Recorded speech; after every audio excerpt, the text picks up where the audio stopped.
Hello everyone. आज हम बात करने वाले हैं आपके जो चैप्टर है डी फार्मेसी पार्ट सेकंड का बायोकेमिस्ट्री एंड क्लिनिकल पैथोलॉजी से इंट्रोडक्शन टू पैथोलॉजी ब्लड और यूरिन के बारे में। उसका हम अगली बात करेंगे किसके बारे में, एरिथ्रोसाइट्स के बारे में। देखो सबसे पहले क्या लिखा हुआ है आपका एरिथ्रोसाइट्स, या इसे दूसरा वर्ड क्या बोलते हैं हम, रेड ब्लड सेल्स, या इसको हम बोल सकते हैं आरबीसीज। आरबीसीज यानी आपकी रेड ब्लड सेल्स। ये करती क्या है हमारी बॉडी के अंदर, इनका काम है ऑक्सीजन का ट्रांसपोर्टेशन। क्या करना है, ऑक्सीजन का ट्रांसपोर्टेशन करना है। कैसे, हीमोग्लोबिन की मदद से, यानी हीमोग्लोबिन के साइड ऑक्सीजन को बाइंड करेगी। ऑलमोस्ट 280 मिलियन वन आरबीसी के अंदर आपको हीमोग्लोबिन के मॉलिक्यूल मिलेंगे, और एक आपका ग्लोबिन, हीमोग्लोबिन का मॉलिक्यूल ऑलमोस्ट 4 ऑक्सीजन को बाइंड करता है ना। तो क्या करती है, ऑक्सीजन को बाइंड करती है, बाइंड करके क्या करती है, ब्लड के थ्रू डिफरेंट टिश्यू के पास रेस्पिरेशन कराती है, यानी उसके अंदर ऑक्सीजन की सप्लाई करवाती है आपकी कौन, आरबीसीज। तो ये इसका बेसिकली काम होता है। तो बराबर ऑक्सीजन मिलेगी तो हमारी जितनी भी रिएक्शंस चलती है, हमारी टीसी ग्लाइकोलाइसिस जो भी हम पढ़ते हैं एरोबिक कंडीशंस की, वो है, सेल का रेस्पिरेशन है, प्रोसेस है, जितनी भी चीजें हैं वो बराबर चलती रहती है और हमें एनर्जी बराबर प्रोवाइड होती रहती है। ठीक है, तो आरबीसी का होना बहुत जरूरी है। जितनी आपकी आरबीसी होगी उस हिसाब से क्या होगा, आपका जो ब्लड में ऑक्सीजन की मात्रा बरकरार रहेगी और आप बराबर काम कर पाएंगे। ठीक है, तो इनकी लिमिट रहती है, रेंज रहती है, उसके अंदर आरबीसी रहती है और हमारा वर्क करती है। तो इसके कुछ फीचर्स देखते हैं। ये कैसी होती है, सर्कुलर शेप की होती है, बाइकॉनकेव होती है, डिस्क शेप शेल होती है। डिस्क शेप सेल मतलब देखो, जैसे हमने आरबीसी बनाई तो ऐसे चंदा का सा बनाएंगे हम, मतलब ऐसे बना दी हमने, कैसी सर्कुलर बना दी। बाइकॉनकेव बनाई, थोड़ी सी मुड़ी हुई है दोनों तरफ से, और डिस्क की तरह आपने क्या बना दी, आरबीसी बना दी। तो ये क्या हो गई, इसकी स्ट्रक्चर हो गई कुछ ऐसी, सर्कुलर है, बाइकॉनकेव है, डिस्क शेप सेल है ना। ये कैसी होती है, इनका डायमीटर कितना होता है, 7.2 माइक्रोन, यानी these are having diameter of 7.2 microns.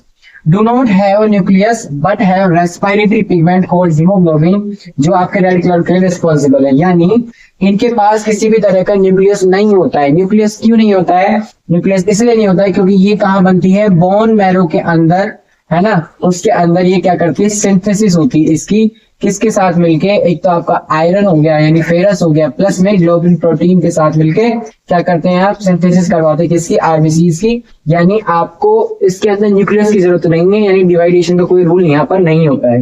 यानी क्या बोलेंगे, डू नॉट हैव न्यूक्लियस। पर इसके अंदर क्या होता है, हीमोग्लोबिन नाम का एक कंपोनेंट होता है जो क्या है आपका, रेस्पिरेटरी पिगमेंट है, यानी ये रेस्पिरेशन के लिए रेस्पॉन्सिबल है। जब भी हीमोग्लोबिन बाइंड होती है किसके साथ में, ऑक्सीजन के साथ में, तो ये कलर प्रोड्यूस करती है आपका कैसा, रेड। तो आपकी जितनी भी आर्टरीज है उसके अंदर आप देखोगे तो रेड कलर की आपको शो होंगी, और वैसे ये ब्लू कलर के अंदर चेंज हो जाएगी जब ये CO2 से बाइंड होगी, कौन, आपका हीमोग्लोबिन।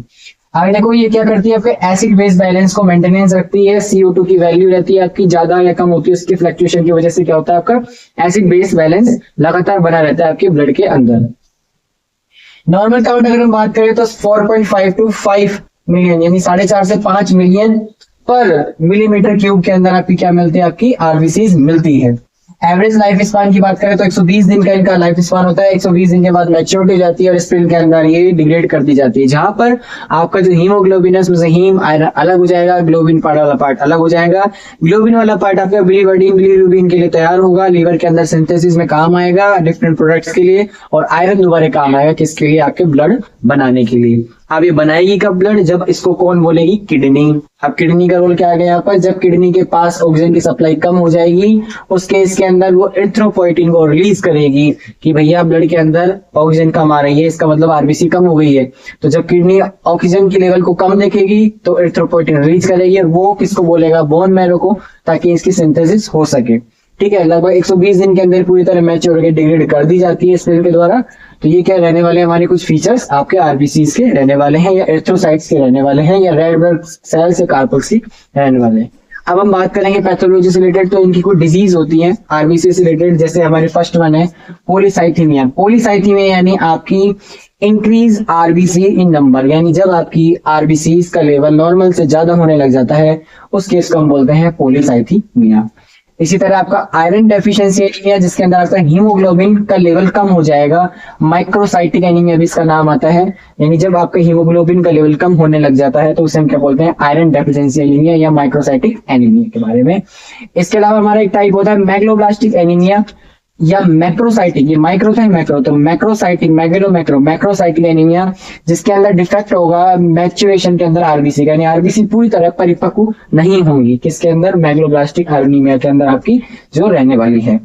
इसी तरह अगला टाइप है हमारा पर्नीशियस एनीमिया। ये हमारा पर्नीशियस एनीमिया इंट्रिंसिक फैक्टर की वजह से रहता है। इंट्रिंसिक फैक्टर मतलब आपका विटामिन B12 की अगर हम बात करें तो विटामिन B12 की वजह से आपका जो देखो ये जो ऊपर लिखा हुआ है ना, ये B9 फोलिक एसिड बोलते हैं, उसकी वजह से इसके अंदर कहीं ना कहीं प्रॉब्लम आती है। जबकि इंट्रिंसिक फैक्टर विटामिन B12 को बोलेंगे आप, साइनोकोबालामिन के बारे में जो हम बोलते हैं, तो पर्नीशियस एनीमिया उस केस के अंदर होता है जब आपकी पूरी तरह आरबीसी, आयरन नहीं अब जो बोल पा रहा है, तो आयरन की कमी आ रही है, इसकी वजह से पूरी तरह आरबीसी नहीं बन रही है, तो पर्नीशियस एनीमिया कहलाएगी। एनीमिया मतलब खून की कमी, खून की कमी मतलब आरबीसी की कमी, आरबीसी की कमी मतलब हीमोग्लोबिन कमी, ठीक है।